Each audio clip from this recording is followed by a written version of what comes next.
పూర్తి నేస్తాలైన శ్రీరుద్ర వారి మట్టి గణేశ విగ్రహాలు ఇప్పుడు అన్ని రత్నదీప్ స్టోర్స్ లో లభ్యం. త్వరపడండి. అంటే ఇది ముందు రోజే అనుకున్నాను. యాక్చువల్గా ఇది మా దృష్టికి ఏంటంటే ముందు 1వ తారీఖు అనుకున్నప్పుడు అందరూ ఏమన్నారంటే మీరు వస్తే ఇది మాకు ఈ రిలీఫ్ ఆపరేషన్స్కి ఇబ్బంది అయిపోద్ది, మాకు దయచేసి మీరు ఈ రిలీఫ్ ఆపరేషన్ మీరు అడ్డం అయిపోతారని చెప్పేసి వారి సూచన మేరకు నేను ఆగిపోవాల్సి వచ్చింది. ఇప్పుడు కూడా ఒకసారి వాళ్ళ నిర్ణయం తీసుకొని వాళ్ళు టేక్ ఎ కాల్ వెళ్తే అది సహాయపడాలి, కానీ మళ్ళీ ఇంకొక కేయాటిక్ మీకు తెలుసు కదా, అందుకని దాన్ని దృష్టిలో పెట్టుకుని కొంచెం చటపాయిస్తున్నాను. అంత గురించి లేదు, కొంచెం ఇబ్బంది లేదంటే ముందంటే మెయిన్ అధికారులు పాపం గత 72 గంటల నుంచి వాళ్ళు నలిగిపోతుందని చెప్పి నేను దాన్ని దృష్టిలో పెట్టుకొని నేను స్వయంగా పర్యవేక్షిస్తున్నాను. 4 రోజులుగా పవన్ కళ్యాణ్ ఉప ముఖ్యమంత్రి రాలేదు, ఎక్కడ వెళ్ళని చెప్పి విపక్షాలు ఆరోపణ చేస్తున్నారు, బాధితులు పట్టించుకోలేదని చెప్పేసి ఆరోపిస్తున్నారు. అంటే ఫిజికల్గా మీకు కనిపించడం పద్ధతి అంటే వాళ్ళు ఏమనుకుంటారు, నేను బోట్ వేసుకొని రెస్క్యూ చేయడం కుదరదు కదా, బాధ్యతలు లేకుండా ఎందుకుంటాం, అది ఏంటంటే అనాలి కాబట్టి అంటమే తప్ప ఎంటైర్ మీరు చూస్తే మా పిఆర్ మెషినరీ, మన పిఆర్ పంచాయతీరాజ్ మెషినరీ మొత్తం ఎంటైర్ వర్క్ చేస్తాం మా సైడ్ నుంచి. అంటే అట్లేం కాదు సార్, ధైర్యం చెప్పడానికి కూడా రాలేదని చెప్పేసి వాళ్ళు ఆరోపణ చేస్తున్నారు కదా, అది నేను అట్లా అనుకోవట్లేదు. అంటే ఏమైపోతుంది, ధైర్యం చెప్పడానికి వెళ్ళి ఒక్కసారి మీద పడ్డారు అనుకోండి, పరిస్థితులు ఎలా ఉన్నాయంటే ఇప్పుడు నేను మొన్న పింఛడానికి దీనికి వెళ్ళాను, నేను వెళ్ళి సహాయ కార్యక్రమం అంటే నేను ఒక ప్రత్యేకమైన పరిస్థితుల్లో ఉన్నాను, అది మీరు అర్థం చేసుకోవాలి.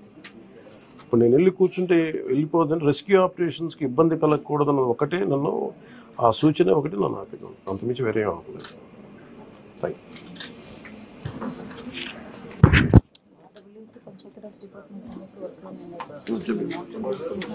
అలాగే నిన్నే చెప్పాను అంటే పంచాయతీరాజ్ కానీ, రూరల్ వాటర్ సప్లై కానీ, ఇంజనీరింగ్ డిపార్ట్మెంట్ కానీ ఇవి కన్సిస్టెంట్గా పనిచేస్తున్నాయి in tandem with rescue operations. So దాన్ని కూడా మీరు దృష్టిలో పెట్టాలి. సార్, హైదరాబాద్ తరహాలో ఇక్కడ చెరువులు అవన్నీ కబ్జాలు అవుతున్నాయి కదా, వాటి విషయంగా ఏమైనా మీ గవర్నమెంట్ దృష్టి పెడుతుంది? ఇప్పుడు ఇది సక్సెసివ్గా ఇప్పుడు మనం అంటే దీంట్లో ఒక ఇది ప్రతి ప్రభుత్వం తీసుకోవాల్సిన బాధ్యత ఇది. ఇప్పుడు దీంట్లో ఆల్రెడీ చెరువుల్లో కొంచెం నాలాల్లో కట్టేసినవి ఉంటాయి. అసలు ముందస్తుగా వ్యవస్థలు కనుక చాలా బలంగా పనిచేస్తుందంటే పర్మిషన్స్ లేకుండా ఎప్పటికప్పుడు అది ఒక విచిత్రమైన పరిస్థితుల్లో అందరం వదిలేస్తాం, నీళ్ళు రావట్లేదని. ఎఫ్టీఎల్లో మన హైదరాబాద్లో కూడా చూస్తున్నాం కదా, ఫుల్ ట్యాంక్ లెవెల్లో ఉన్న చోట్ల రావులని చెప్పి లాస్ట్ 20 yearsలో రాలేదని చెప్పి ఇల్లు కట్టేశారు. ఎప్పుడో సరదాగా అది ఎప్పుడు ఈ జలవనరుల శాఖ ఎప్పటికప్పుడు ఇది కట్టద్దు, పర్మిషన్స్ ఇవ్వద్దని అంటుంది మళ్ళీ, కానీ దాన్ని స్థానిక మున్సిపాలిటీలు కావచ్చు, కార్పొరేషన్స్ కావచ్చు ఇచ్చేసిన పరిస్థితుల్లో మీరు హైదరాబాద్ చూస్తున్నారు. మనకు కూడా అలాంటి పరిస్థితులు ఉన్నాయి. ఇది సక్సెసివ్గా జరుగుతూ ఉండింది. దీన్ని ఎట్లా అడ్రస్ చేయాలనేది ఇది ఒక సోషల్ ఇష్యూ కూడా అవుతుంది. సో దీన్ని ఎలా చేయాలి, కొంత ఎడ్యుకేట్ చేసి కొంత అవగాహన తీసుకొచ్చి ఒక ప్రత్యామ్నాయం కల్పించి దీన్ని ఖచ్చితంగా అడ్రస్ చేయాలి భవిష్యత్తు. అంటే ఇది ముందు రోజే అనుకున్నాను. యాక్చువల్గా ఇది మా దృష్టికి ఏంటంటే 1వ తారీఖు అనుకున్నప్పుడు అందరూ ఏమన్నారంటే మీరు వస్తే ఇది మాకు ఈ రిలీఫ్ ఆపరేషన్స్కి ఇబ్బంది అయిపోద్ది, మాకు దయచేసి మీరు ఈ రిలీఫ్ ఆపరేషన్ మీరు అడ్డం అయిపోతారని చెప్పేసి వారి సూచన మేరకు నేను ఆగిపోవాల్సి వచ్చింది. ఇప్పుడు కూడా ఒకసారి వాళ్ళ నిర్ణయం తీసుకొని వాళ్ళు టేక్ ఎ కాల్ వెళ్తే అది సహాయపడాలి, కానీ మళ్ళీ ఇంకొక కేయాటిక్ మీకు తెలుసు కదా, అందుకని దాన్ని దృష్టిలో పెట్టుకుని కొంచెం చటపాయిస్తున్నాను. అంత గురించి లేదు, కొంచెం ఇబ్బంది లేదంటే ముందంటే మెయిన్ అధికారులు పాపం గత 72 గంటల నుంచి వాళ్ళు నలిగిపోతుందని చెప్పి నేను దాన్ని దృష్టిలో పెట్టుకొని నేను స్వయంగా పర్యవేక్షిస్తున్నాను.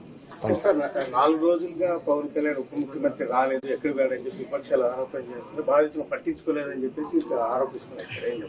అంటే ఫిజికల్గా మీకు కనిపించడం పద్ధతి అంటే వాళ్ళు ఏమనుకుంటారు, నేను బోట్ వేసుకొని రెస్క్యూ చేయడం కుదరదు కదా, బాధ్యతలు లేకుండా ఎందుకుంటాం, అది ఏంటంటే అనాలి కాబట్టి అంటమే తప్ప ఎంటైర్ మీరు చూస్తే మా పిఆర్ మెషినరీ, మన పిఆర్ పంచాయతీరాజ్ మెషినరీ మొత్తం ఎంటైర్ వర్క్ చేస్తాం మా సైడ్ నుంచి. అంటే అట్లేం కాదు సార్, నేనేం చెప్పినా కూడా రాలేదని చెప్పేసి వాళ్ళు ఆరోపించేస్తున్నారు కదా, అది నేను అట్లా అనుకోవట్లేదు. అంటే ఏమైపోతుంది, ధైర్యం చెప్పడానికి వెళ్ళి ఒక్కసారి మీద పడ్డారు అనుకోండి. పరిస్థితులు ఎలా ఉంటాయంటే, ఇప్పుడు నేను మొన్న పింఛడానికి దీనికి వెళ్ళాను. నేను వెళ్ళి సహాయ కార్యక్రమం అంటే నేను ఒక ప్రత్యేకమైన పరిస్థితిలో ఉన్నాను, అది మీరు అర్థం చేసుకోవాలి.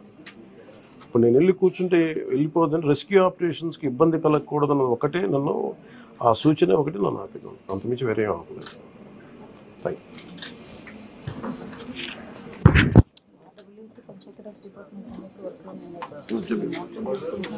అలాగే అది నిన్నే చెప్పాను. అంటే పంచాయతీరాజ్ కానీ, రూరల్ వాటర్ సప్లై కానీ, ఇంజనీరింగ్ డిపార్ట్మెంట్ కానీ ఇవి కన్సిస్టెంట్గా పనిచేస్తున్నాయి in tandem with rescue operations. So దాన్ని కూడా మీరు దృష్టిలో పెట్టాలి. సార్ హైదరాబాద్ తరహాలో ఇక్కడ చెరువులు అవన్నీ కబ్జాలు అవుతున్నాయి కదా, వాటి విషయంగా ఏమైనా మీ గవర్నమెంట్ దృష్టి పెడుతుంది? ఇప్పుడు ఇది సక్సెసివ్గా ఇప్పుడు మనం అంటే దీంట్లో ఒక ఇది ప్రతి ప్రభుత్వం తీసుకోవాల్సిన బాధ్యత ఇది. ఇప్పుడు దీంట్లో ఆల్రెడీ చెరువుల్లో కొంచెం నాలాల్లో కట్టేసినవి ఉంటాయి. అసలు ముందస్తుగా వ్యవస్థలు కనుక చాలా బలంగా పనిచేస్తుందంటే పర్మిషన్స్ లేకుండా ఎప్పటికప్పుడు అది ఒక విచిత్రమైన పరిస్థితుల్లో అందరం వదిలేస్తాం, నీళ్ళు రావట్లేదని. ఎఫ్టీఎల్ మన హైదరాబాద్లో కూడా చూస్తున్నాం కదా, ఫుల్ ట్యాంక్ లెవెల్లో ఉన్న చోట్ల రావులని చెప్పి లాస్ట్ 20 yearsలో రాలేదని చెప్పి ఇల్లు కట్టేశారు. ఎప్పుడో సరదాగా అది ఎప్పుడు ఈ జలవనరుల శాఖ ఎప్పటికప్పుడు ఇది కట్టద్దు, పర్మిషన్స్ ఇవ్వద్దని అంటుంది. మళ్ళీ కానీ దాన్ని స్థానిక మున్సిపాలిటీలు కావచ్చు, కార్పొరేషన్స్ కావచ్చు ఇచ్చేసిన పరిస్థితుల్లో మీరు హైదరాబాద్ చూస్తున్నారు. మనకు కూడా అలాంటి పరిస్థితులు ఉన్నాయి.